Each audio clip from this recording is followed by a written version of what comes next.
28వ డివిజన్లోని ఖతీజా మసీదులో నిర్వహించినటువంటి ఇఫ్తార్ విందులో మంత్రి నారాయణ పాల్గొన్నారు. కార్యక్రమంలో రాష్ట్ర Waqf board chairman Abdul Aziz, deputy mayor Roop Kumar Yadav, Vemireddy Vijayabhaskar Reddy ఇంతియాజ్తో కలిసి ప్రత్యేక ప్రార్థనలు చేశారు. సందర్భంగా మసీదులో సోలార్ యూనిట్ ఏర్పాటు కోసం మంత్రి 5 లక్షల విరాళాన్ని ప్రకటించారు. అనంతరం మౌజాంలు, ఇమాంలకు రంజాన్ తోఫాతో పాటు నూతన వస్త్రాలు, 10,000 నగదును అందజేశారు మంత్రి నారాయణ.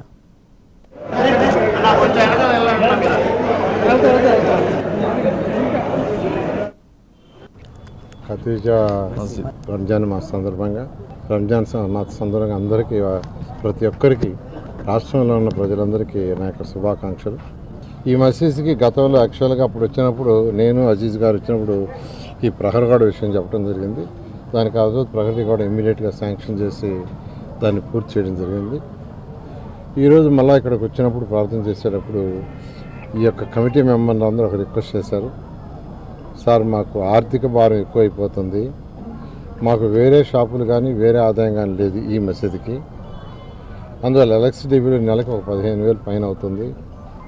సోలార్ పెడదలుచుకున్నాము, సోలార్కి సపోర్ట్ చేయమంటే ఇంజనీర్ ఉన్నారు, వారు ఎంత అవుద్దంటే ఒక 5 లక్షలు సుమారు అవుద్దన్నారు. 5 లక్షలు మా కుటుంబ సభ్యుల తరఫున యాక్చువల్గా ఈ యొక్క మసీదుకి సోలార్ పెట్టుకోవడానికి ఇమీడియట్గా చేయమని చెప్పాను. ఇమీడియట్గా రేపు ఎల్లుండి ఇవ్వడం జరుగుతుంది.